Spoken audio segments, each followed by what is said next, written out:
check once where the bros are here. Talking soccer, sipping root beer from the stands to the pitch to your ears tonight. They break it down, no fluff, no gloss. Goals and misses, they count the cost. Laugh aloud while they analyze the fight. RSL bros, they're running the show. Kicking it live where the fans all go. From the mountains high to the valley low. RSL bros, they're in the know. RSL Nation! What's up? What it do? Oh, Christian with the scratchy voice and everything. It's that time Coming of off the year. of a cold. I am coming off of a nasty cold, actually. Ooh. Well, we hope you feel better because that's no bueno. But do you know what also is no bueno? Is A two-game losing streak. 2-game losing streak. Guys, what is happening? We're going to talk about all of that. We're going to talk about everything that had to do with the Charlotte game, the controversies, the lack of maybe whatever is going on with RSL, suspensions. We're going to talk about transfers. Transfer window is closing in a couple of days. There might be, rumor has it, there might be something going on. Rumor has it. Thanks, because Christian can't sing today. We'll leave that to you, Marcos. We'll finish off with we won't finish off. We'll talk about the Minnesota game because we're only down to 8 games, guys. This is another crucial game. Ooh. And 5 of them at home. 5 at home. Which only means 3 At away. least. At least. It could be more if we can make the playoffs. But you guys want to know? You want to know what's crazy? What? Out of Monarchs, RSL, and Royals, the Royals were the only teams to pick up points over the weekend. Ooh. come on, that's one for 3, man. That's a bad percentage. The Royals have gotten 2 draws in a row, which for them this season is huge. That's That's two a more. win. That's a win, pretty much. That's 2 more points than RSL's gotten. Mm-hmm. Then we'll finish off with Instagram questions. By the way, you'll want to stick around for Instagram questions because there are a lot and the variety is a lot. So, without further ado, I'm going to ask you, Marcos, give me your thoughts on the Charlotte game. We're going to start slow. Maybe we'll start slow. Maybe we'll start fast. But let's start with the Charlotte game. One word: disappointed. Yeah, disappointed. I guess that's the main takeaway from it. Is just like, I guess, rewind, go back all the way to the America game. I think that's the last time I think RSL has shown that grit, that desire, that ganas that they want to win. Ever since then, San Luis, Querétaro, New York, the Charlotte game, I haven't seen that same RSL team that we saw in that America game. Interesting opinion. Christian, do you share or do you not? I don't, actually.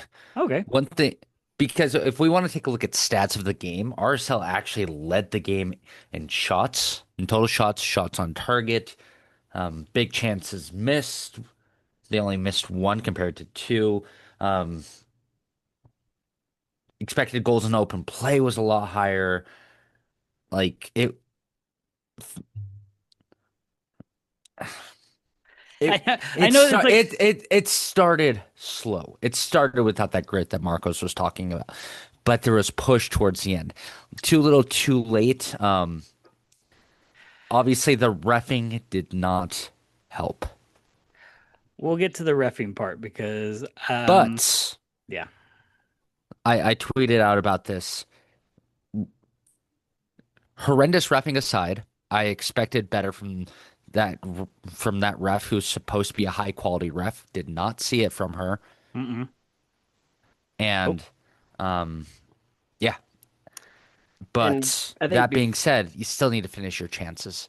Yeah, and I think on top of that, besides the reffing, there's maybe 1 or 2 changes in this lineup that I would want to change moving forward, because there's some players that their performances these past couple of games have not been quality whatsoever. Bring it out. I mean, who are they? I mean, let's talk over. It's definitely Justin Glad. Justin Glad in that New York game, especially both those PKs, not called for. That was terrible. This game, the Charlotte game, not great quality.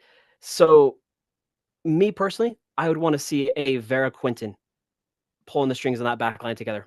But so I guess I want to ask this question regarding Glad. What quality does Glad have right now that is just not jiving with you, if that's the case? Because yes, we complain about him almost every week, but Y'all complain about him more than I do. oh, stop it. But here's the It's thing. true. I want to try to get on the good side on this one. What Sure. quality though do you not like right now? Because I have one in mind, but is there something that you don't like from his game? Like name something specific. You can't just be like he just doesn't bring it. No, give me a specific quality. I guess if you look at the New York game, you see bad situations where he's put in bad situation. He does costly things, giving up bad decisions for those PKs. So But is that a result of his decision, or is that a lack on his teammates' part that get into that put him into that position? Because a lot of times from what I've seen is that he's having to make up for other people's mistakes. I mean, as Marcos would say, ¿y por qué no los dos? Um, I guess what I'm getting at is with him being on RSL for as long as he has been and him, I guess, veteran status, I guess I'm expecting more out of him. I'm expecting somebody like not a Cabral status, but somebody who should be knowing from his mistakes. well, here now here's comes my probably my complaint about Glad is his I think the lack of speed in play. He holds on to the ball a lot instead of pushing it forward fast, switching it fast. Let's try to get something moving. Like I mentioned last week, it almost seems like he's trying to be the quarterback that like tries to set up a play, scanning defenses, scanning where players are. That's totally fine. That's part of the game. But I need it at high quality speed. But then my counter argument would be, does that speak more towards Glad or the tactics that Pablo wants to play? So right now what we're looking at is, and I'm going to refer to the graphic that I tweeted out / I think we put on our Instagram story of the number of passes that RSL has and in each individual player. If you look at that, I don't have it in front of me right now, but I think it was Glad was number one. I think Glad has been number one for a lot of our games. I wish I would have gone back pretty far, but I think recently he's had a lot of our passes in terms of Yeah, the look most.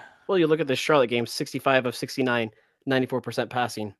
Yeah, he was the highest on the field. He had more passes than Tim Ring. And then you look at barely, but you look at the second on our team, Brian Vera, third Noel, fourth Emeka, and then fifth Cabral.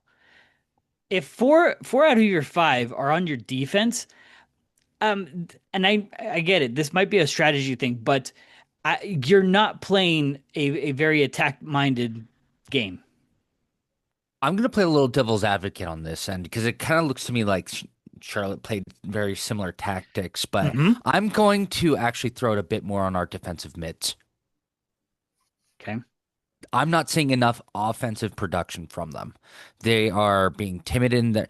Like, Emeka has these awesome moments, spurts where he drives the ball down the field, and we see great offensive production from when he does do that. But other times when our defensive mids just sit back, get scared, don't look for passing lanes, don't look for openings, that's when we see them pass back. And that's why, and then our back line kind of has to pass it around to try to open it up a bit before trying to get it further downfield, or they kick it back to Rafa, who then clears it downfield. It's either Rafa or Noel that have been best about clearing the ball downfield. So I think it's a little bit more on the defensive mids rather than our back line. I would be interested to see if there's some kind of graphic, kind of like a heat map, but showing the direction of each pass of each player. And I would bet that there would be obviously a lot more backwards passes than forward passes.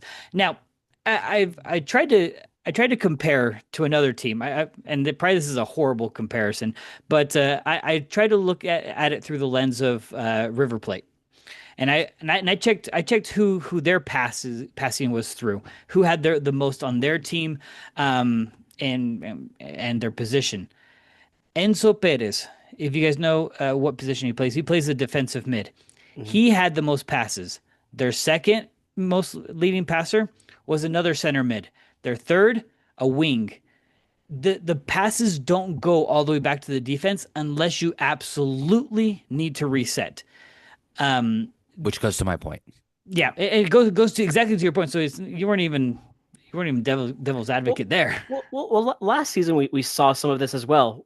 It was like, I think it was towards the end of last season when Chicho was on his hiatus, and we saw so many times that RSL got timid and scared. Let's just launch it all the way back to McMath. Well, and I guess that to that point, I think what it's looking like is when we don't feel confident in our offense, we just hang back with the ball and just hope and pray that someone gets caught out of position on a through ball and we just go to goal.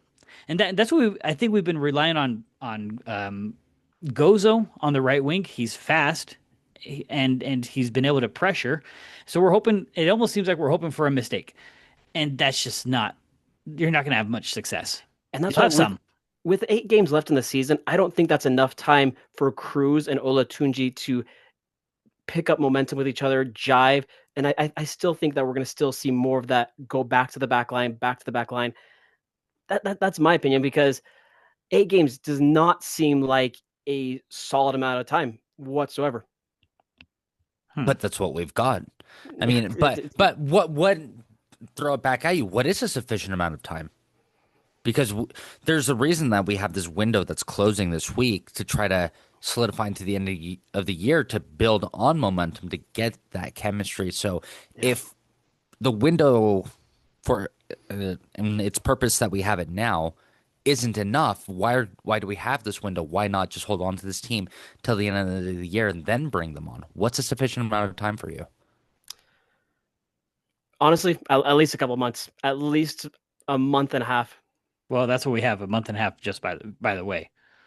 But I guess maybe to your point, or maybe let's talk about how Cruz and Olatunji played. This was both their first starts for RSL.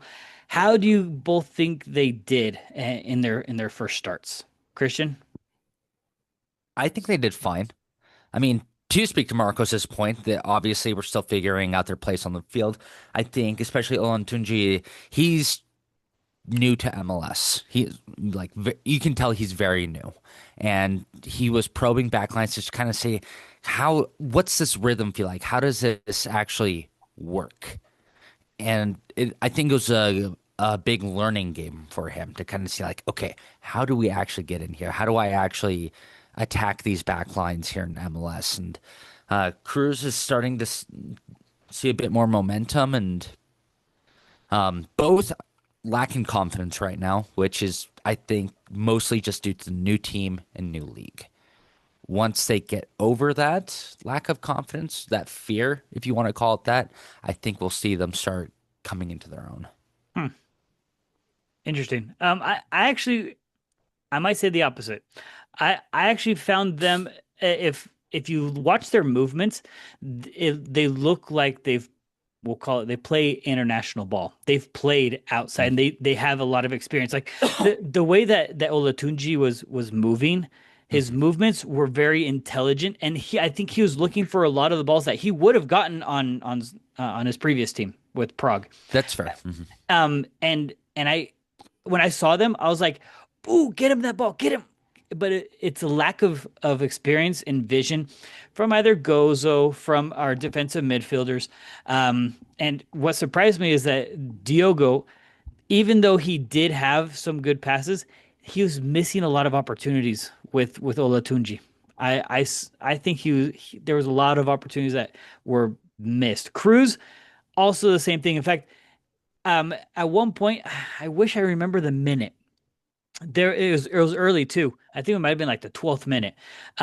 We started doing our backward passing, and Cruz already thrown up his hands. He was asking for the ball, trying to move forward, and the ball went backwards. I think it might have been a Kaliskin going backwards again. But one thing I did notice with Cruz is that when he did have the ball, when he received the ball, it was very rare was it a backwards pass. And if it was a backwards pass, it was a small backwards pass. It was a 5-yard pass. It wasn't a 20 yards, 25 yards back to Glad reset. It was I'm going to pass it to you. I'm going to move. We're going to do a little wall pass, and we're going to keep moving. But most of his movement was, if his back was to goal, it was a turn to try to move forward, or it was a square pass to try to keep the ball in the offensive half. So I think they are good players for us. We just need to adapt to them, not them Yeah. to us. And that's my I biggest like that. fear. My I like biggest that. fear is that they're gonna adapt to us, and I think that's gonna drop their quality. They have high quality. You can Yeah. see it just Mhm. in this game. I think once RSL is fully healthy, we have everybody back, Gozo, Luna, everybody. I think with Olatunji and Cruz, this team can be deadly if they work to Olatunji and Cruz's ability. Because yes, Mhm. this was their first game together. There was some bright moments. But give it some time. Give it some time. I'm trying to be optimistic. This is kind of hard when we have 8 games and we want things to work so fast. And we're expecting so much because Cruz is a DP. I know some people were expecting goals, goals, goals. Like, why isn't he scoring or already have a goal or have a brace? It's gonna come. It's gonna come. Soccer is an And it's 11-man sport. an 11-man sport, and and again, MLS is not an easy league. No, I no. think people who say that MLS is an easy league don't know ball. We're not saying it's the best league in the world, but we're not saying it's an easy league to perform in either. I No, mean, again, I've gone on a Zlatan rant. I will go on many more Zlatan rants. I think his time in MLS is a failure. He couldn't hack it. He couldn't. Yes, he scored a lot of goals for nothing. No titles. Like, I think a lot of European players wouldn't be able to hack it for a long time in MLS. I think mhm. short spurts they maybe could because good players can adjust quick, but long lasting is a whole nother ball game. I mean, if Yep. just this game alone, they're playing on turf. I'm not sure Ugh. about Olatunji or Cruz's experience on turf, and that's a whole nother ball game, Um, I don't think there's a lot of turf in Europe. or in Brazil. Yeah. So and I'm not sure. yeah, turf is for anybody who hasn't played on turf before. It is very springy, bouncy. It's For those of us that remember the Rice Eccles days, that wasn't ooh, springy or bouncy. That was cement. That was yeah. bouncy, but it was cement. That It, was it's horrible. it's like a hardwood floor, or no, it's like a cement floor and a trampoline had a really ugly baby that left dirt in your shoes, rubber dirt in your shoes. That's a good way to describe it. And no matter how much you try to shake that rubber dirt out of your shoes, it keeps coming out and just like it never stops. It Yep. never stops. 3 years later, like freak. Yeah. I'm still finding that from my turf playing days up at Utah State. That was like That 10 was years seven. ago. That was 7 years ago. Oh, Like, geez. oof. That's funny. Um, so let's get into the probably the part that everyone has been talking about lately. Let's get into the controversial calls. They're like, are you guys gonna get to the ref stuff already? I know everyone's like, you guys are like 15 minutes in, you haven't talked about the refs. All right, we'll talk about the refs now. Um, all right, let's talk about the handball situation first. Um, your guys' thoughts. I know instant replay has come out. I know many comments have been made across all social medias. What are your guys' take on the handball shout? Clearly, Handball or no handball? handball, handball. It's a handball. If other leagues that are of a higher quality are calling that same exact action a handball, should have been a handball. So I now, know it's a little gray. I will admit it is gray, Mhm. but I think it leans more in the handball direction than not. Okay, so you'd lean the obviously the opposite way of what Tori Penso called. Yes. Okay. Um, I would also, but my reasoning is the the still shot, the still shot of Tim Ream, not like this. It was down. It was Oh, yeah. down. It's hard to angle in my seat, so But here's the thing. If you look at it as a still shot, Mhm. then yes, it's a natural position. I'm not calling that. But the hand wasn't originally there when the ball was kicked. When the ball was kicked, the hand was in the movement of moving down. So therefore, he is making himself in a natural position bigger. Because if his hand was still up here, that ball was going right underneath his armpit. Some arguments that I've heard about this, I think Dunny and a few others, they're saying it shouldn't be a PK because of how close you see Tim Ream to him. I'm like, no, no, not at all. That should be a PK because, like you said, his arm was not in a natural position at all. Look, the only argument that, and someone else said this on Twitter, I think Scotty said it. Um, the only argument that I will entertain is distance. That is the only argument because distance does have a factor. If you're getting a ball blasted at you at 100 miles an hour, you're not going to be able to react in time. And that arm moving down, I don't think is going to be a total factor. He's not trying to block it. He's trying to come up and with his arms down, but the distance is you can't react. But the only issue I have with it, and maybe because we're RSL fans, the only reason why I would go towards a penalty is because the arm was moving downwards to a natural position. But when you go to VAR, they give you a lot of times still shots. And I think that's where I have the issue is still shot versus action shot. Well, many of us saw Caleb tweeted out on Twitter the PK that we got called on us back when we played Vancouver, the one on Willie. So pretty much the same exact thing. Actually, I have an issue with that. I actually don't have an issue with the PK being called there because even though Agata didn't have any idea what was going on, who jumps like they're like a bird in the air? Like, I mean, you can jump and still have your arms. I'm not saying like pencil, but I mean his arms were like above his shoulders or at shoulder height. And I understand that when you're jumping, you jump with you push your arms up to jump, but that is not a natural position, natural defending position. So I can see why Agata's was called, and I can see why this one was not. I would have preferred that this one was called as an RSL fan, but I'm not gonna cry because they didn't call this one. Because to Christian's point, we had so many shots on goal, we had so many shots that something should have gone in. So that call, if you leave it as isolated, that shouldn't have affected the game. That was in the third minute. We had 87 more minutes. Okay. 15 seconds after that, we got a little TKO. We got a little skirmish at midfield. All right. I'm going to say it how it's been said. The Zaha grabs Anelli by the neck and throws him down. After Anelli attempts to shield, Zaha kind of grabs him from behind and uses the speed, momentum, whatever, and throws him down by his neck, as everyone has been saying. Your guys' thoughts. Are we looking foul, no card, yellow card, red card? I think obviously a foul. It's reckless. Mm-hmm. I'm honestly orange. I'm gonna go orange card.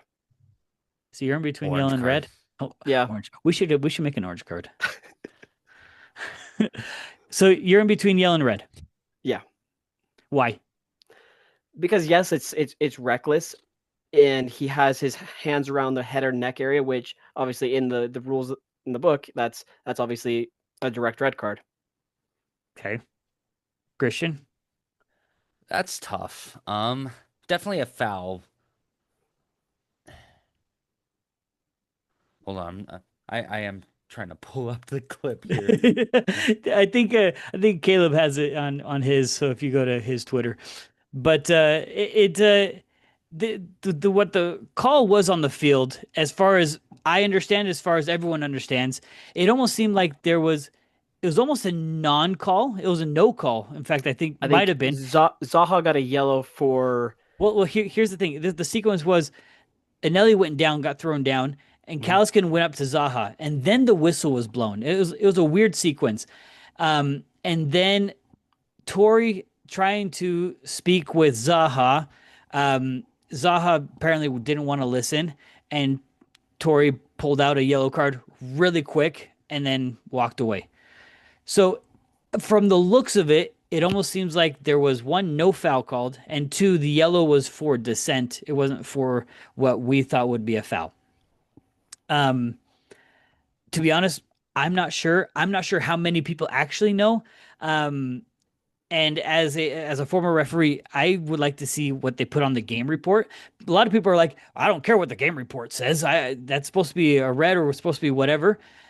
It all Well, depends on what she puts. well, what about for you? What would you have called? I would have called a foul Hmm. and I would have gone yellow. I would not have gone red. Here's Why is why. that? Yeah, why is that? In the clip, and I'm pretty sure Christian is watching it. If you're not watching, Mhm. I'm okay. watching it right now. So tell me what you think. For me, Zaha's left hand is not around the neck, is around the collarbone area right here. So we'll call it Hmm. shoulder. The right hand was wrapped around the front of the chest. And when he throws down, that now think of this logically. If you're going to throw someone down from being behind them, are you going to grab them by the neck and pull them down? It's not really effective. You're going to grab them by just shoulders where they can move a lot more. You're going to grab them by the shoulder and rip them down. And so for me, it was a shoulder rip down. Okay. Now, was it violent? That's the big word that everyone's using right now. Was it violent? I don't think it was violent. For me, it is. But Be, how be, how many be, tell because me. of the motion and the follow through. It was not a play on the ball. It was meant to throw him off the ball and throw him out of play.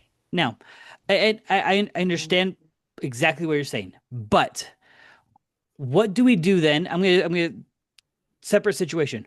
What do we do when players start going at it with each other and start shoving each other? Is that violent behavior? I mean, It is technically violent yes, behavior. Technically. technically violent behavior, but I think this one is different with Zaha compared to other ones because you see in this one, it's the pull down action of Anelli being thrown to the ground, whereas with other ones, it's maybe a two-hand shove to the chest or something Now, like that. now what about this? And Nelly was also shielding the ball, and Zaha was already on top of him, trying to get possession, trying to get Anelli off the ball. What if Anelli's momentum, due to Zaha being on top of him, took him backwards, and Zaha just finished it off and just threw him down? Is this violent in the third minute? I understand that as I, referees, we need to be ready to give a red card in the first 5 seconds if needed.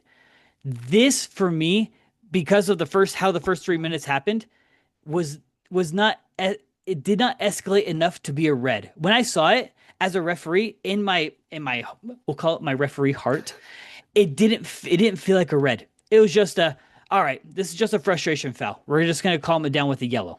And I think to your point, Alan, I think it was maybe a good idea that Zaha got a yellow because the rest of the whole 87 minutes, you didn't see anything else from Zaha.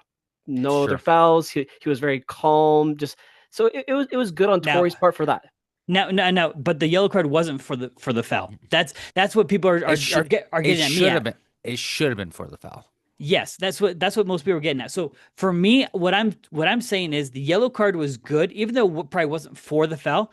The yellow card was good because it put Zaha on warning for the rest of the game. Now he might have committed other fouls, or probably should have been called for other fouls, but it wasn't a huge deal the rest of the game because he knew he was on a yellow. And we talked about this last episode too. Zaha is yellow card prone Mhm. most games. Correct. So I'm getting a lot of grief on Twitter because people are like calling me like I'm crazy, like this is not violent conduct. But Twitter only gives you a certain amount of characters, and so for me, this was a man management situation. This was, hey, chill out. If I were Tory, I would be given the yellow card. It would be a hey, chill out. You didn't need to do that. That was reckless. Well, That was stupid. anybody else that wants to yell at Alan, I'll just give you his number and you can just message him. Message me, DM me on Twitter. I don't care. But for me, it's not a red because for me it didn't escalate to violent. Violent is you are looking to hurt the player. This was a frustration. All right, this was not a Totally makes sense. Totally makes sense. I'm gonna throw you down because I want to try to hurt you. I want to try to be violent. This was I couldn't get to the ball. I'm frustrated. I'm gonna finish it off. For sure. For sure. That's fair. And someone tried to bring it up with me of you need to treat adults or kids the same way as adults and adults the same as kids. Oh Guys, no. two different games. This is No. between adults and this is coming from someone who's done a lot of amateur adult games. You let adults be adults until they cross the line. This was not a foul that crossed the line. This was all right, you're frustrated. We're going to calm you down for a second. That's why the game stopped for about a minute because it was like, all right, we need to chill. That's So- managing. Well, here's the thing. Tori didn't manage the game. That's That's the other Whole thing. separate issue. It should have been a yellow card on Zaha for the foul at the very least. Yeah. Not for walking away. bro. And she got her feelings hurt. Again, for someone who is touted so highly as a referee, that's the only angle that I'm coming at this at. Mhm. As a referee, come on. That I won't argue that Come point. on. I A won't. World Cup level ref and the amount of crap that went on in this game that Charlotte got away with. The amount of crap that have gone like not called in all her games. And I think you called it on before this game even started. You sent a screenshot of who the refs were, and you're like, crap, we screwed. We're screwed. We screwed. You know it's bad when Taylor Twellman's like, yikes. Yikes. Yeah. Taylor Twellman, he's not a fan of RSL. But he's not the most pro RSL analyst. I don't think anyone is except for Dunny. I mean, Sasha Kleshin just hates RSL, but Sasha Kleshin has a crappy mustache, so what do I know? But yeah. when Taylor Twellman's like, yikes, this is bad because there were over the course of the game, RSL got 4 yellow cards. Mm-hmm. Charlotte got 1. Yeah. You Oh, can't yeah. tell me, and especially when Oh, that's the stat I wanted to bring up. Sorry, like a little bit into the second half. A little bit into the second half, we only had 6 fouls committed. We only committed 6 fouls, and at that point, it was like 5 or 10 minutes into the second half, we had 3 yellow cards. So half our fouls were yellow cards, and you think to yourself, that's a really bad ratio. that's a horrible ratio. Not See- good. Not good. And they weren't, for me, a lot of them weren't yellow card fouls. No. No, in fact, who got them in what minute? Let's see. It was You got Justin and Gozo. in the first half, and Vera in the 70th, and then Willie in the 87th. Oh yeah, so our fouls up until about the 70th minute were only 6 fouls. We weren't fouling a lot. We were trying to play. In fact, the stats show we were playing. We had a lot of passes. And I guess if I'm not going to beat a dead horse, but our passes were, I think, 55-60% in our own half. It wasn't horrible. We got better in the second half, but We got much better in the second half. but again, I guess 2 things for me before to close off this Charlotte game because Yeah. this was a terrible one. Set piece goals. I think that's what's killing RSL big time this season. That's how Charlotte scored their lone goal, and it kills me. We see so often we get beat on these easy headers that RSL should be defending, but we just can't. Yeah. What's funny is that I think in post game, someone asked, I think it might have been Caleb, asked Justin Glad, "Hey, how can you guys get better at set pieces?" And I think Justin was like, "Really? That really?" He's like, I don't know. We just got to get better." I'm like, I mean, how do you expect Justin to answer that question? Like, I got to jump higher. I got to mark better. No, but that was a nicely placed free kick that you just right opportunity, right time. to be fair, that would have been a hard goal to defend. But leading up to it, that was a bad foul to give away by Justin Glad. Going back to our Justin Glad point, it was a bad foul to give away in that part of the field. So, Yeah, holy and cow! Last thing on this Charlotte game, we mentioned it last episode with Johnny Russell. Obviously, Gozo got a yellow card. He'll miss Saturday's game against Minnesota. I personally would have loved to see Johnny at least come in 80th minute because we didn't see any spark in that second half. Give him at least 10 minutes, see what he can do, but only 5 minutes or so. That was not enough for Johnny. Yeah. Yeah. Not enough Johnny for Marcos. Not No. enough Johnny for Marcos. No. Johnny Marcos likes a lot of Johnny seasoning. I love me some Johnnies. Johnny seasoning. Seasoning. Come on, Christian. Seasoning. Okay. Just Johnny Bay. Is that was instead of Salt Bay? Anyways. Yeah. We could really kill this topic for a while, but we'll leave it at that for now and we'll move on. This is what we're gonna talk about. We're gonna talk about the transfer window ends in when you guys hear this, it's gonna be one day. Ends Thursday. I can't remember if it ends Thursday at midnight or Friday at midnight. 10 p.m. here.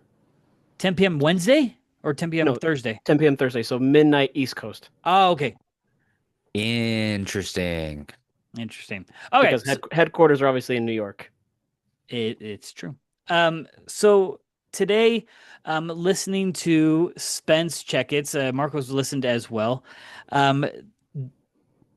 Pablo was supposed to be on. Pablo was announced that he was going to be on, but he ended up not being able to attend, and so Dunny came on.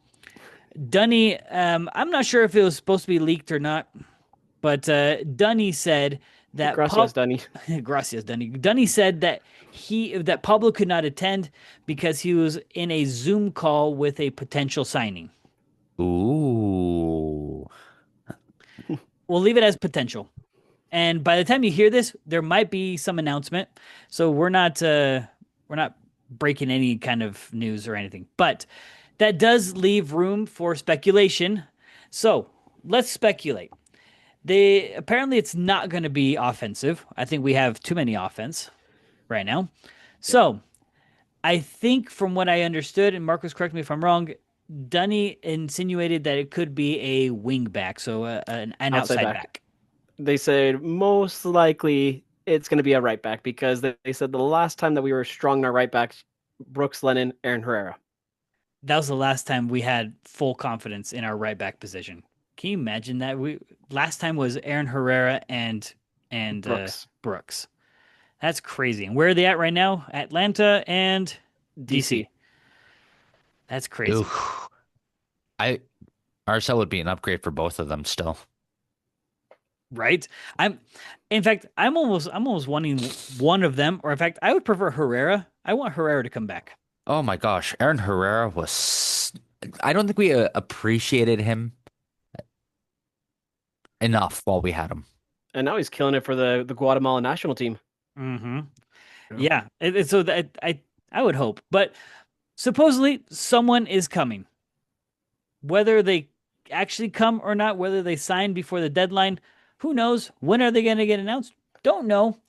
But that's what I understood, that there's supposed to be one more player coming in. Obviously, we need someone in that right back position. But would you want them to start over Noel or be a backup to Noel? Because Caliscan overall has been killing it in that position. People are gonna hate me. I prefer the next guy to start if he's supposedly a better quality player, just like what we're doing That's with fair. Cruz and Olatunji. That's fair. Bring him in. If he's a starter on his current team and we're bringing him in, you start him. Yeah, agreed. I think Dunny was saying that if that's the case, we're almost treating like Caliscan like we did Anelli, where it was like we put him in a temporary position and he ends up being really good in that position. So I think we might actually have developed Caliscan into someone that is actually desired on other teams, maybe. But I don't think that this is going to be the game changer that's going to like launch us. But I think this is really good if we can get someone in that right back position that has more experience. Because right now, Javane Brown, he was supposed to be the guy that had experience. He got an injury, and I think his contract is up at the end of the year. So I think our right back's position is going to be just depleted. Yeah. Yeah. Yeah. So not much on the transfer news part. So let's flip the page. Let's look to this coming Saturday against Minnesota. Okay. That was a Um, quick transfer window talk. bro, I mean, do you want to keep speculating because Oh, Nah, there's you nothing did to you did speculate. say we did lose an international spot on the roster. oh yeah, I did message you guys that apparently we sold an international roster spot for 100,000 gam. Who did we sell it to? Cincy, I think. So Cincy? that means we could be looking at somebody domestically within MLS. That's what I'm saying. Maybe DeAndre Yedlin. stop. I don't want to pay that much.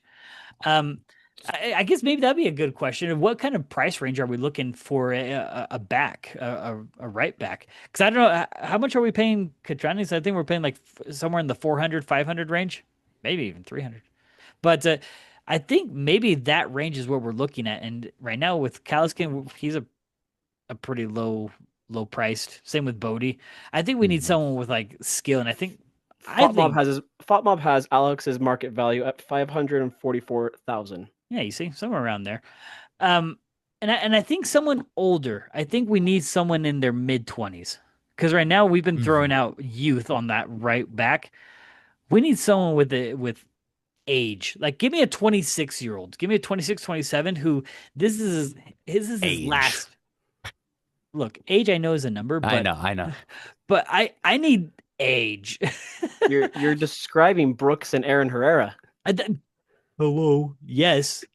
But if I can have another right back about the same caliber, same quality, A I'm rolled told. on. Oh no, I don't want any of the rolled on. So sorry, that's just me being anti rolled on. I can't stand them.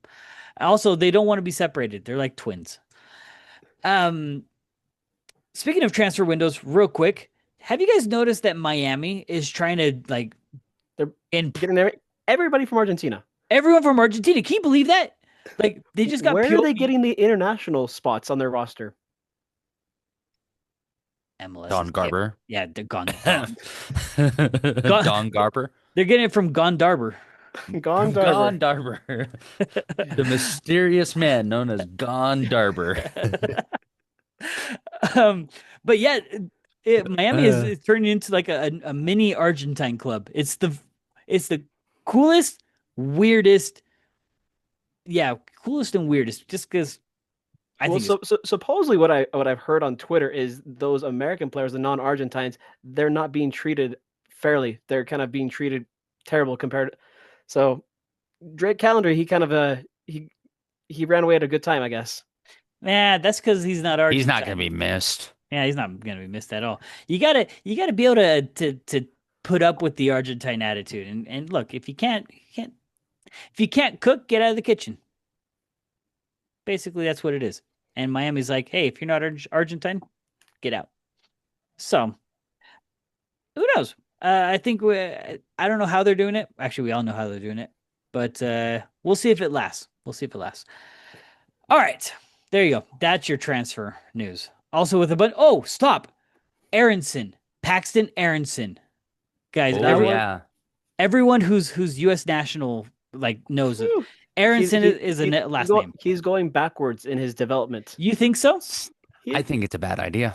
he was doing so well up and coming in Europe. I'm not saying he would have been on the U.S. national team, but he was progressing. But this is kind of going backwards. I wonder because he got loaned out to a Uricht, something like that in Holland, and then his loan spell is up. He went back to Frankfurt, and he just played a friendly game with Frankfurt. I think somewhere on the weekend of my birthday, so like last weekend, he scored a goal with them. Played 10 minutes or 11 minutes, scored a goal for them. So it's like he's up to that caliber. I mean, playing for Frankfurt. Frankfurt's not a small club in Germany, and yet the rumor has it that he's going to be playing in Colorado, of all places. I guess they're using Mihalovic money. I don't think he's the same level as Mihalovic, in my opinion. Ooh, That's a hot take. That's a hot take, in I my think opinion. I think he's Mihalovic is a better player. false. I don't think so. Look, Interesting. if Mihalovic was better, he would have been in Europe still. He's That's 20. fair. How old is Mihalovic? 26? He's not that old. So if Mihalovic was better, he would have stayed in wherever he was in Europe. Just saying. Paxton, I think, was doing well.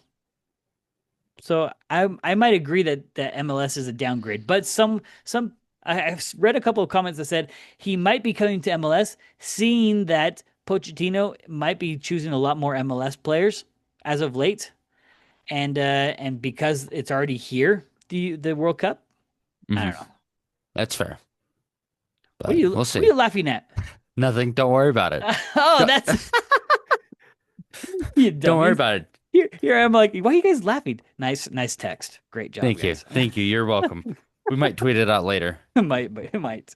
Um, No, so speaking of Cover Minnesota, photo for this episode. cover no, photo. Yes. so speaking of Minnesota, obviously, who we have this Saturday, they just had a huge transfer that went down today. Massive. Their leading goal scorer, leading player in assists, Oluwasie, I think that's how you pronounce his name. He is off to, is it M- Villarreal? Mind blowing. Yeah. Huge. Like, Villarreal. Did not expect that whatsoever.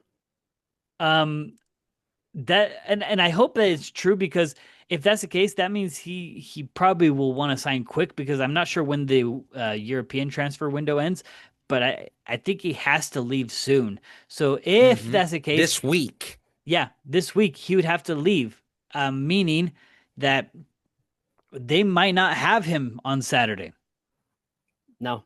But it's all a might because that's what the Instagram report said. But Twitter still has it as a rumor. Tom still has it as a rumor.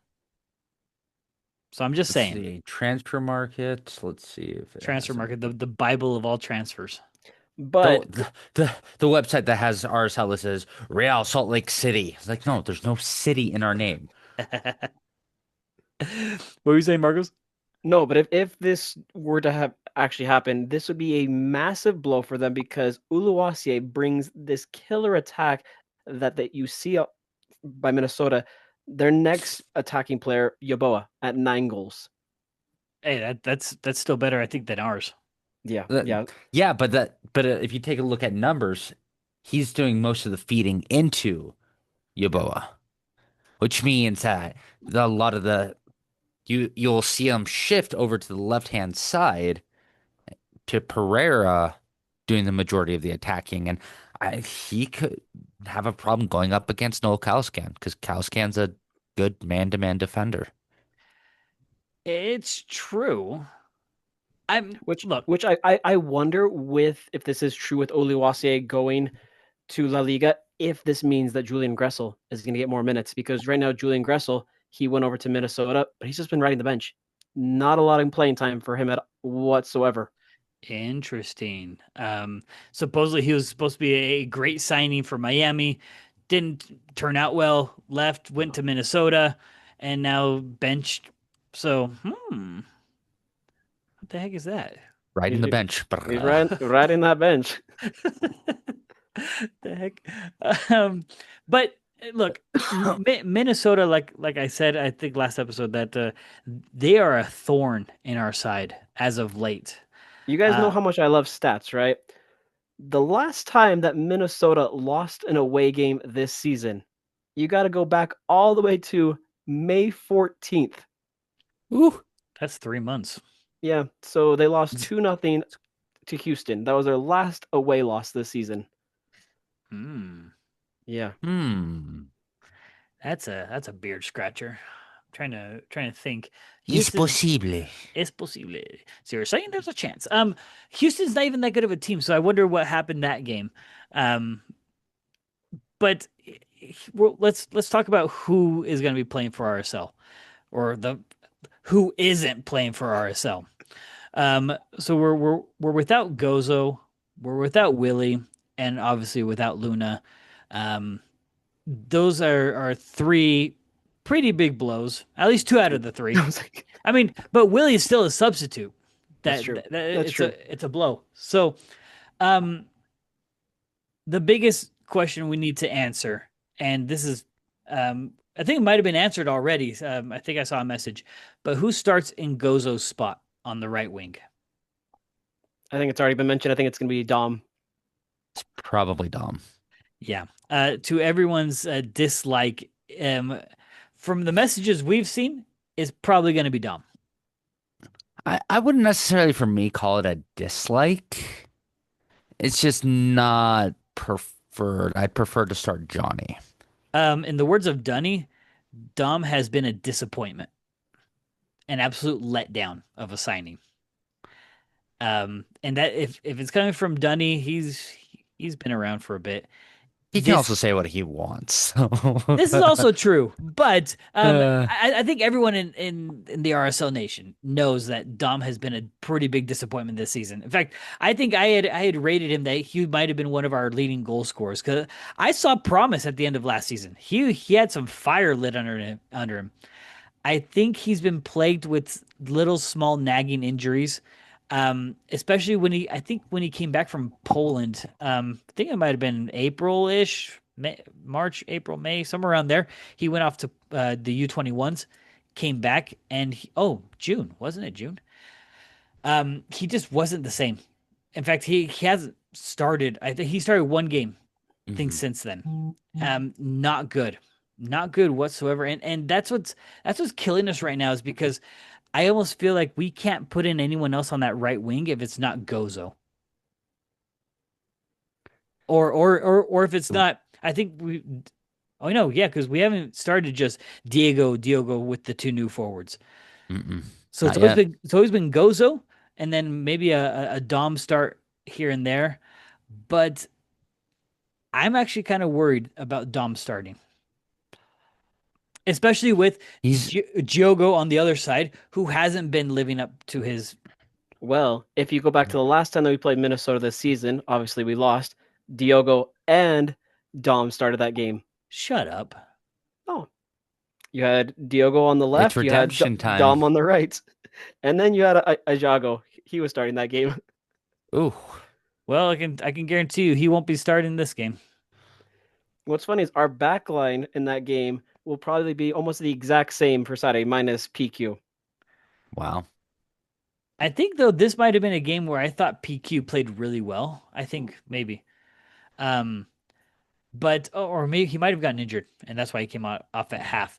But Oluwasi, who we just mentioned, was the goal scorer for the two goals for Minnesota that game. So if they sell him right now and they're without him, I think to your point, we might be on maybe same playing field, especially with them being away. Uh, but It's here's possible because we also have two very, eager signings that want to make names for themselves out the gate. You have Olatunji, who's going to be making his home debut, and he definitely is going to want to score at home. yeah, for sure. One thing that Dunny also pointed out in the interview is that Minnesota plays probably the most unlikable, most unattractive, Unattractive. yeah, unattractive soccer there is in this league. They play a 5-3-2 and they stay religiously Oh, to that 5-3-2. 5-4-1. 5-4, whatever. Oh, even worse, man. L. Ow. Talk about parking the freaking bus. They are built to score a quick goal and then just brick up Yeah. like it's the Lord of the Rings at Two Towers. Yeah, this is like the what's that? Never mind. I'm gonna make myself sound dumb. Anyways, yes, you're right. This is the biggest wall we'll come against this season. The Wonder Wall, nonetheless. But And maybe The Wonderwall coming to Salt Lake you're gonna needs be to be the torn one down. to Needs to be torn save down. me. it really does, and that's going to be the biggest obstacle that Cruz and Olatunji are going to face. Are five defenders, 5 on Do you 2. do you Boom. feel like if RSL doesn't get 3 points, anything under, if we lose this game, are we on life support? Obviously, barring San Jose wins, Look, San Jose plays on the road against Houston. what was that website again? Playoffstatus.com. Playoffstatus.com. This is what it's going to look like. Here we are. Playoff picture for RSL. You ready for this? What if? Is this the what ifs? No. Let's do. Oh, dang it. Playoff picture, maybe. Most important games. Sorry, I'm just playing with it. All right, here we go. Probabilities for RSL for playoffs. If we win against Minnesota, we go. I'm gonna go from no playoffs. No playoffs is 38%, so it drops. It's Ninth a is good drop. 20%. Eighth is 17%. Those are all green. That means we control our Okay. destiny. Okay. Seventh is 14. Sixth is 10, and then after that it drops to 2, 1. Okay, and those are all red. So we control our destiny for eighth and ninth. If Mhm. we draw, or no, sorry, current probabilities are 55% no playoffs. So if we win, we drop off almost 18%. So that helps us. Now, if we lose, That's when it gets bad. it turns into no playoffs 65% likely. Whoa. Eek. And ninth place turns into 15% red. That means we don't control. This is a must win. Yeah, as San Jose has an easier trip this weekend, they go on the road to play Houston. So I'm like, yeah. And by the way, supposedly according to these stats, we have the most important game this weekend in the Western Conference. You don't say. You don't say. Yeah, don't flippin' say. So You don't say.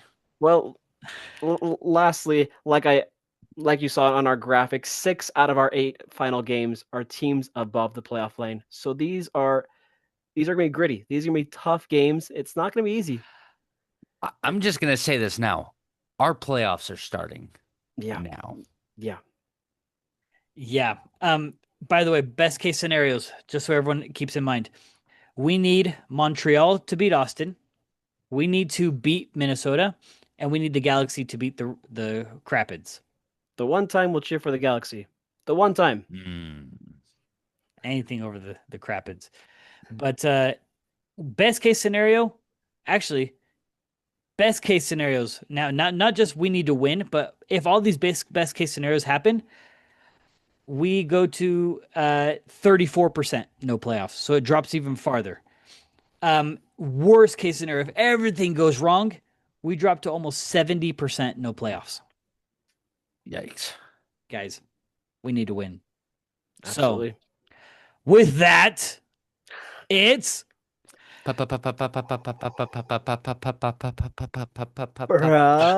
Prediction time. yes, let's do this. Christian, go. All right. I'll be optimistic on this one. 2-1 RSL win. Let's go. Let's get it. Marcos. We're back at home. Olo Tunji's making his debut. We're going to get the 3 points, but it's going to be a slight one. 1-0. All right. It's still a win. I'm going to make it so Cabral gets a shutout. And I'm going to tie Christian on goals. So it's going to be a 2-0 win for RSL. Ooh. This is a confidence builder. And this is where our playoff run starts, amigos. And y'all, I have a song what? based off of Wonderwall. But you just go, it's maybe you're gonna be the one save me. But after all, we've got Rafa Cabral. I love it. What? You did it. Thank you. You heard it, RSL Riot. Do that song. Sing it like the Brits do. That's one thing the British fans do better than us. Is they sing so much better. They do. I just gave it to you. I Silver wanna platter. I want to see that song be sung Saturday now. That's so funny. That's awesome. All right, guys, we're running out of time. So let's get into our Instagram questions. questions. Let's go. I got That's you. I not as got you. adorable as prediction time. First question: how often do you guys sit in the stands? Not often enough. Every No, time I not go. when Alan goes, but when Christian and I are there, negatory. So So I'm the one in the stands all the time. You're more likely to find me in the stands during a Royals game. correct, Mundo. Yeah. And you'll always see me in the stands, period. This next one, here we go. What is proper etiquette as a fan? I was at the Charlotte game and some of their fans were being quite harsh slash personal towards Gozo. Not sure if I'm just offended because it was against my team or that he's only 18, but it felt like it was a little too much. All right. I have two sides of this. I have my South American side and my American side. South American, everything goes. I don't care. The American side though, let's uh let's keep it so it's not racist, not sexist, not prejudiced, not any of the is. But if you want to go say something nice about their mother, I don't care. I'm with Alan on that one. If during the Minnesota game, if you want to be like, "Hey, Will Trap, I hear you don't clean out the lint, Out of your belly Trap, button, you bum." you bum, the you bum guy. Those are Yeah. all great. Those are all great. Yeah. But All in all, just keep it classy. Keep it classy. no, don't keep Hey, it classy. Oh, Hey, but like, St. Clair, I hear you don't max out your contribution to your 401k, you you bum. bum.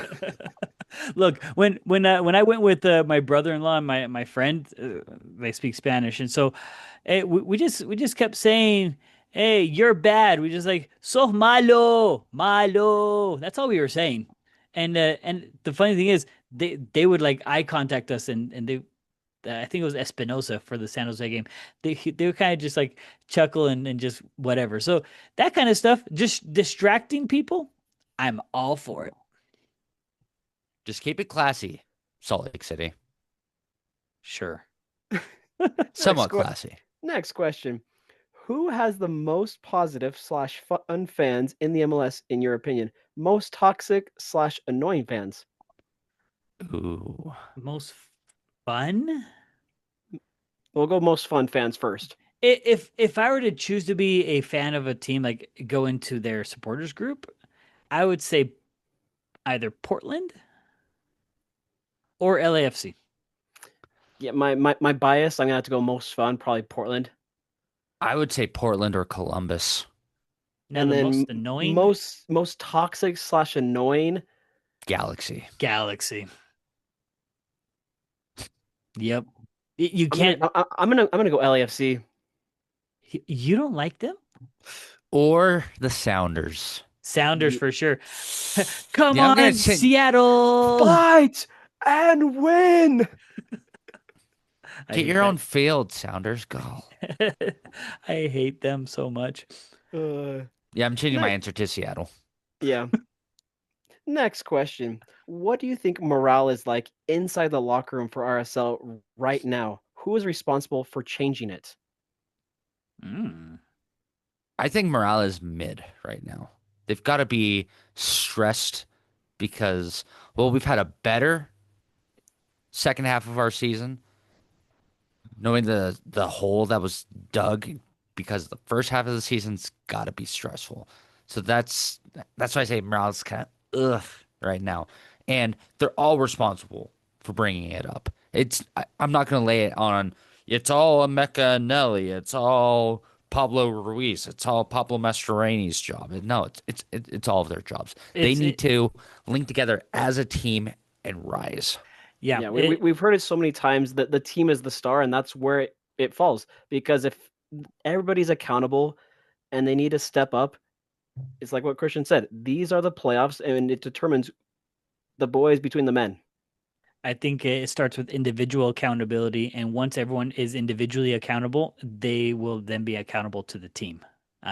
So Yeah. starts with one, and it just grows. Definitely, definitely. Next question for you guys. Not RSL related at all, but World Cup is around the corner. What teams would you like to see play? Are you guys going? One not going. That's too expensive for me. Yeah, I'm not gonna. I'd have to donate a kidney in order to go. I think it's obvious who I think all of us would want to go see. Yeah, We got Argentina or Spain. Yeah, I could do Spain, but uh, I think I plan on going. I want to try to go to any of the practices that are here. Doesn't I matter th the country. If it's Yeah, Iceland, if it's Nigeria, I will be there. yeah. I just want to say I was part of the World Cup in some way, shape, or form. Yeah, yeah. Next question for you guys: Who's winning the Premier League this season? Not City. I'm going Arsenal. I was thinking the ew. same thing. You But, think so? but don't sleep on Chelsea. I was gonna say Chelsea's my sleeper pick, and this is Hey, coming from a Chelsea's United got fan. Garnacho now. Ooh.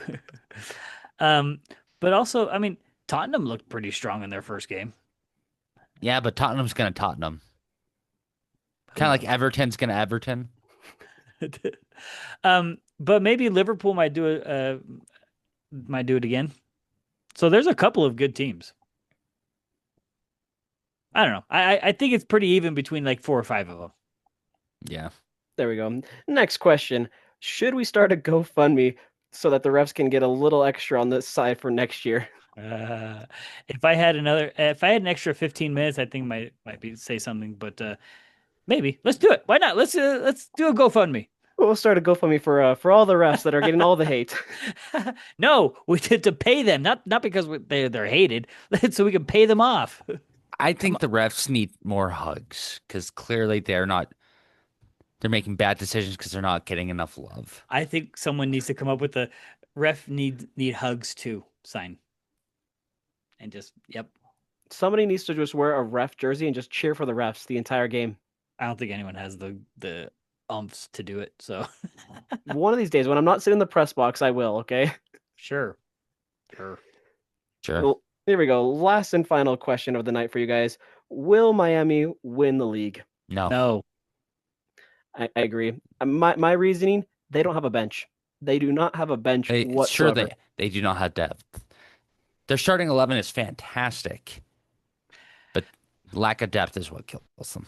yeah. I did. There was a message from someone else in our DMs that Oh, I can't. You want to pull that up? well, I'm just going to summarize the question real quick, but it was talking about the amount of games that RSL has won by the minimum amount. So they've only lost by one goal. How many of those games actually we could have turned the result around, and what would the season look like at this point if those Oh, results that's a were? lot of games. Yeah, it's a loaded question. I mean, I wish we had more time for it, but I think obviously, if we're looking at table wise, we wouldn't be in the same place. But No. I don't think we would be as desperate to be looking for transfers. We wouldn't be so desperate to find change. I think there would be a lot more. It'd be a lot more chill place, and I think we'd be in the same RSL space as normal. I The think what last you. time we were blown out, knock on wood, was the season opener. Every other game we've been right there. And I think that's probably what's been the most frustrating part of the season is that it's all been like right there. Yeah, yeah. That's the super frustrating part because it's not like we're super bad. And if you're listening to this and you're like, yeah, we are. Are you kidding me? No, we're not super bad. Just that we don't have the players that finish off they don't round off what we need. But Hmm. we're there. It's just we need those quality players like the ones that we just got. If we would have had them at the beginning of the season, we wouldn't be in this situation. I think that's Not number at all. one. And that obviously goes back to if you want to do the chain reaction, the butterfly effect. If Chicho hadn't done this, then we wouldn't have had to get rid of him. Then we wouldn't be looking for strikers for the first 6 months, and we wouldn't have lost so And many. so on and so forth. And Yeah, yeah. so it's a chain reaction thing. But I think if we would have done our job in the off season, we wouldn't be in this position. And it's what we've said countless episodes through the good and the bad. RSL till I die. somebody asked me the other day, why do you even like this team? They're not doing great. They're not going to make the playoffs. I don't care. This is my team. Excuse you? I was like, Who asked you that? What kind of fair weather bleepity bleep I person? know, right? What kind of typical Utahn was asking you No, questions? no. Freaking I, bandwagoner. I don't care if this team is last, first, in between. No, this is my team. RSL till I die, and you guys should be the same, RSL fans. Yes, this team is not doing where we want them to be, but stay true. Stay true and loyal till the end. I think people are staying true, but it's good to express frustrations. Express them. Keep expressing them, Absolutely. because I think they're being heard. Whether they're being acted upon is a whole nother game. So, all right. So this Saturday, Minnesota comes to the riot to America First. Marcos will for sure be there. The rest of us will still be watching. We need you guys to show up, though. Show up, be loud, be proud. This team needs 3 points as we push and climb and claw our way to show that we deserve to be in the playoffs. Just remember, 2009, we were in a similar position. Okay, Knock on wood. it's I know, but think positive, because if we can get good results the next couple of games, it's going to be a lot easier for us to control our destiny. Well, I guess the question is, do you believe? It's a great question. So there you go. That's a question for you to take to Saturday's game. So with that, Marcos, send us off. If you guys are not already, head over to TikTok, Instagram, X, and where all your social media platforms, and follow us at the RSL Bros. Listen to us on Spotify and Apple, and watch us on YouTube. Yeah, you shortened that up. You got really good at that. Awesome. We'll talk to you guys next week. Ciao, ciao. Later.